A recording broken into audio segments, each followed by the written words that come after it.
He's crazy like Jack Bauer. His name is Forrest Power. Good morning, good afternoon, or good evening, YouTube. My. It's been a while since I uttered those words. So let me explain where I've been first and foremost. My priority was obviously getting my Year 11 students through their exams. And now that I've accomplished that feat, I will be back on the upload schedule. So apologies for the 3-month hiatus, but hopefully I'll be back with regular Monday uploads from this point forwards.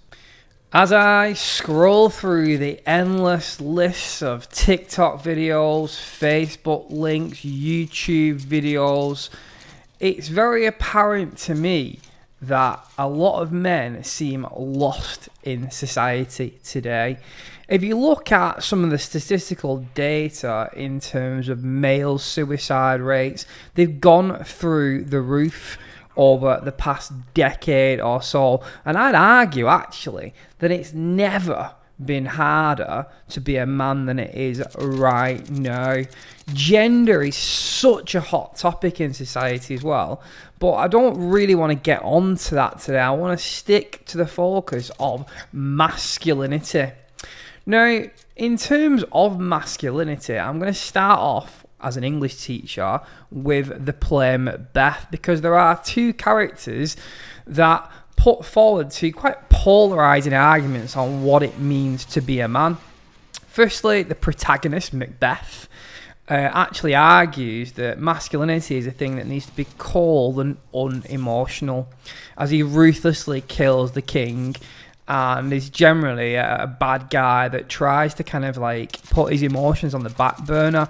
But conversely, in that particular play, we've got the hero, Macduff, who, when his wife and children are savagely slaughtered, argues that he must feel it like a man. And there's a clear call from Shakespeare here to the fact that men are allowed to feel things, men are allowed to be emotional. So because of the fact that Shakespeare used these two contrasting characters some like 450 years ago, it makes me think about the fact that the debate on what it means to be a man has been raging on for a very long time now. Fast forward some 400 years and we are still talking about masculinity. The debate rages on.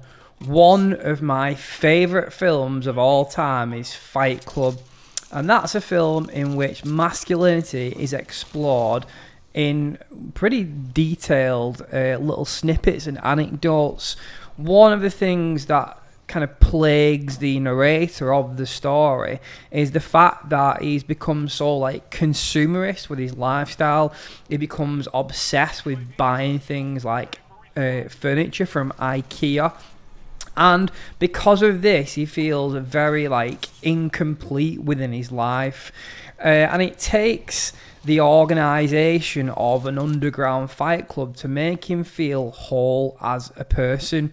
Now, either way you spin it, whether you're looking at Macbeth or whether you're looking at Fight Club, there's a clear association between masculinity and violence. So I offer the question, is masculinity inherently linked with violence? Do you need to be a violent person to be a man? And I'd argue in 2022, you don't. Toxic masculinity is a phrase that's been bandied about in pop culture and the wider media for the last couple of decades now. And a lot of people are ill-educated about what toxic masculinity actually is. The phrase has been linked to things like violence, homophobia, and other controlling behaviours. And labels like these obviously are not kind of like endearing for men in 2022. But I think that masculinity can actually be a really positive thing. To me, it's apparent that like males, and specifically young males out there in society, have never needed role models as vitally as they do today, a lot of young men are looking for direction with their life. So how can men become good masculine role models? Well, I think it's quite simple. Men should look to become good role models through supporting each other.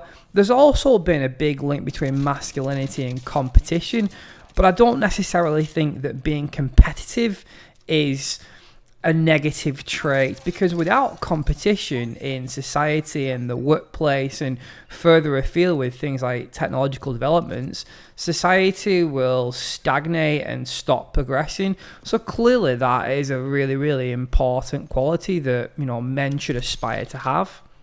It's interesting though to think about really masculine role models that exist in the media. Young men are out there today looking for role models to kind of base themselves on.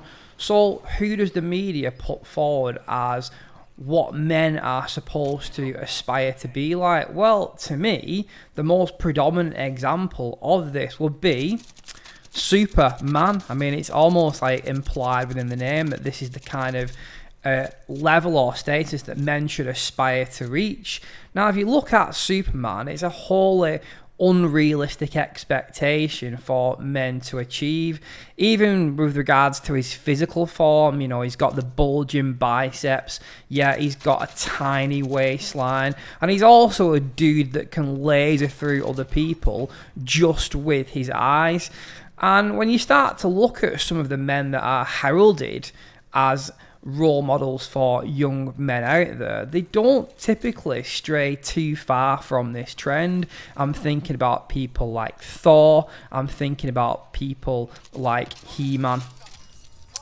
And when you start to think about it, the recent trend on TikTok where everyone likes to talk about what it means to be a Sigma male is likely in response to the fact that it's become so hard for men to become alpha males in the same kind of mold as Superman and Thor. In fact, it's nigh impossible, isn't it? It's easier to lock yourself in a room and pretend you are this kind of like lone wolf character rather than trying to win the acceptance of your peers like an alpha male would do. Now, there are lots of different campaigns being led out there today about awareness for the mental health of men. Every time I turn on the radio in the car, it seems like I listen to some advert whereby men are told to talk to each other and to share problems.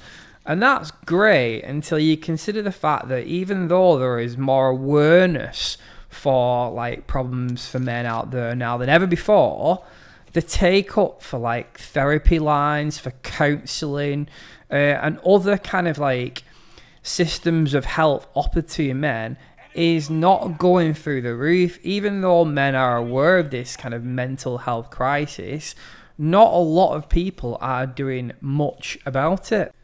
I think one of the roots of the problem for me is that a lot of people would like to pay lip service to trying to help out men within society without actually addressing the problem.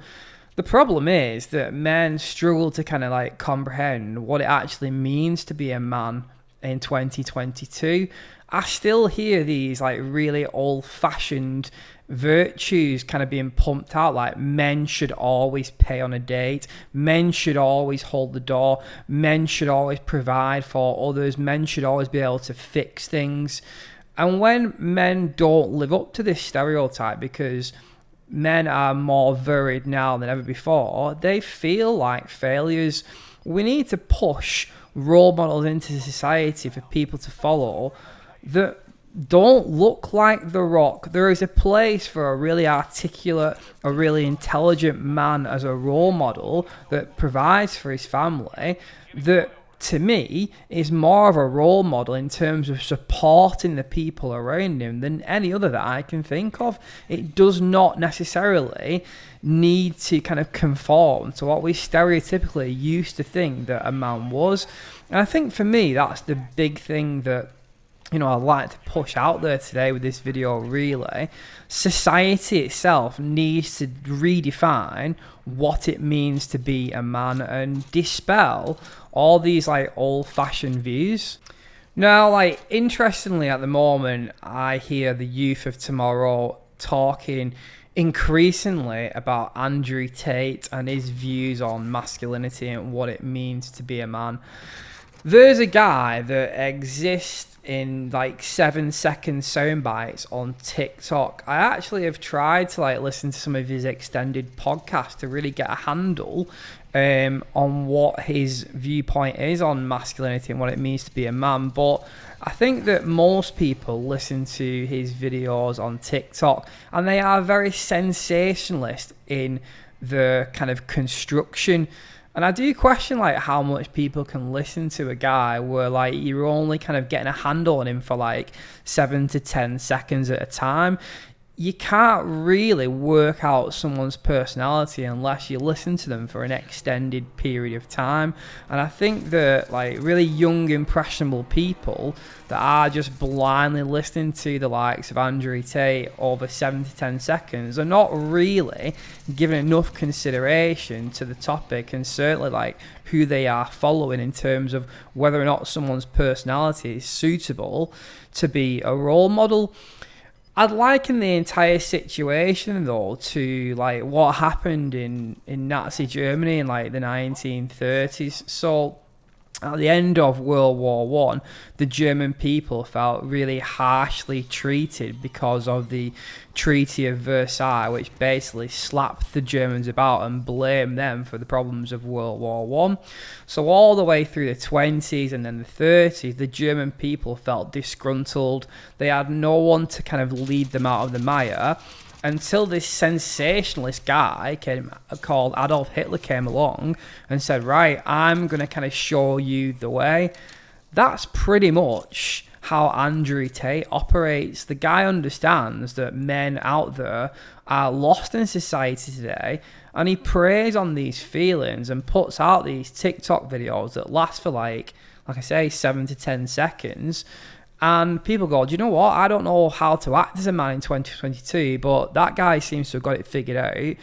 And I think people make some bad decisions based on like, not really kind of like quality data sources.